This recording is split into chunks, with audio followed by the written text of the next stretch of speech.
our presentation by Diane Hodiak about equitable mobility. So if you'll bear with me while I switch over presentations.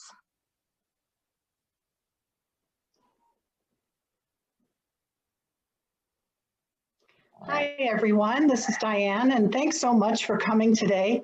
I'm going to go through and review just a few things very quickly, and because and just to give you kind of a little bit of background on how our underserved communities are impacted by transportation and why we need to move in the direction of clean transportation. And so when we're looking at this first screen here, and because what we've learned is that our overdependence on the automobile and fossil fuels is really leading to some health consequences for certainly everyone. More and more research is coming out about pollution, but it especially is really hard on our underserved communities. And those are the people that that might live within 1,000 feet of a red zone near a highway or a busy street. Those people, 1,000 feet isn't very far. It's about the equivalent of about maybe a couple blocks. But these individuals may live in affordable housing, they may live in apartments, they may be homeless individuals, but whatever their housing situation, they are certainly more prone to asthma, respiratory illnesses, COPD, and even premature death.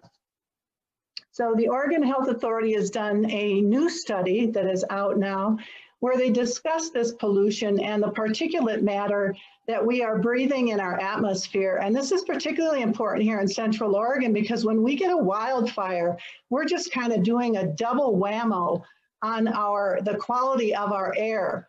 So more and more of us need to begin to move to clean transportation and save just really, the Oregon Health Authority has said, save millions of dollars in healthcare costs.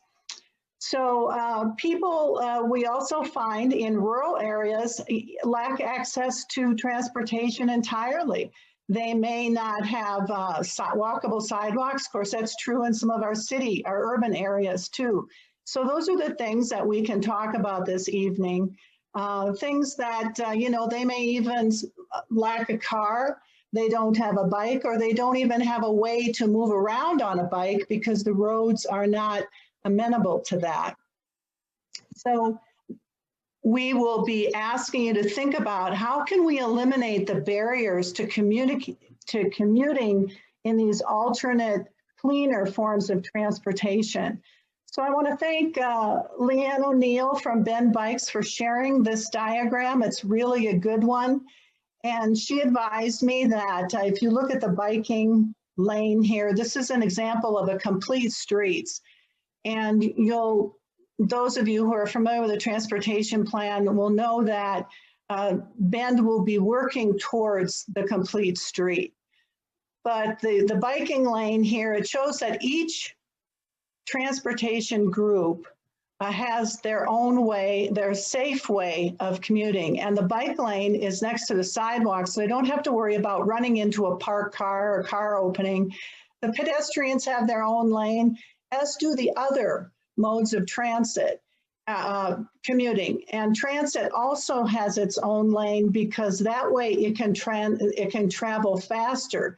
Now, the thing is that this kind of complete street, there's people who say, oh, that's not going to work, or whatever the opposition might be, but there's been a lot of research on this. It's been very well studied, and they have found that it's really good for, it's a very equitable mobility solution.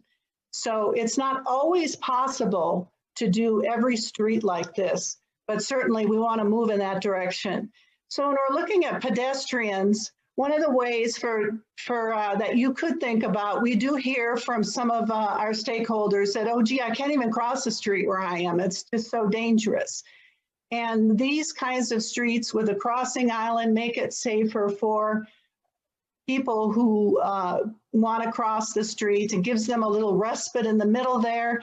And this is a little less expensive way to make a street more crossable when an overpass is not feasible. Then the other thing you'll hear are Karen and perhaps Andrea talk about today are the mobility hubs that are being planned for our area, for Central Oregon. And these are really ideal for making it possible for you to, let's say, for example, take a bus in from Redmond, Madras, put your bike on the bus and then begin to bike again once you get off the bus. Or if you don't have a bike, you see what you have to choose from here. Now, this is an ideal diagram. I don't know what we will end up in this situation. Hopefully, Karen will discuss this a little bit. But as you can see in this example, you have your choice of an electric vehicle, a bicycle, or you can just walk. Or you have the example over on the right-hand side of hailing a ride share like Lyft or Uber. So when we're talking this evening, I want to encourage you to not be held back by thinking about, oh, is this possible? Or maybe this isn't possible. We want you to think big, because I just want to give you an example of something that is really kind of inspiring. Now, we know we have a great bike path in Portland that goes all through the city, but I wanted to also tell you about the one in Seattle. And that the Burke-Gilman bike path in Seattle was some 20 years in the making. And it started out with the Department of Transportation in Washington, the Parks and Rec Department, and two businessmen, Burke and Gilman. And when they first came up with this idea, people thought that Burke and Gilman were crazy. They said, oh, you will never make this happen. Oh, and it's too expensive. And of course, it went on and on. But what we know is that this is common with any change that takes place. The same thing with the rail, the light rail in Tucson. This is just how it goes. But we know that eminent domain is now making it possible to perhaps take land for public use. So I just want to encourage you to think about that. How could it happen in your area, no matter where you live, whether you're in Madras, Redmond, Bend? How could we make it possible to have safer, more equitable transportation by bicycle, by electric bike, which of course is going to mean probably wider lanes, or if you just want to walk? So I encourage you to think big. So when we're done this evening, we want to encourage you to go to the link that we have listed in the chat. And we'll also be sending you a reminder by email. And if for some reason you just decide you cannot use this link, just Google ODOT public comment, and it will take you to the page.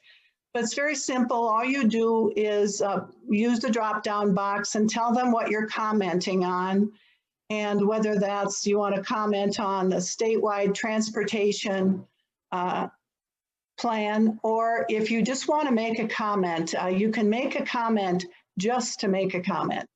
So do it tonight if you can, and make your voice heard. Thank you very much.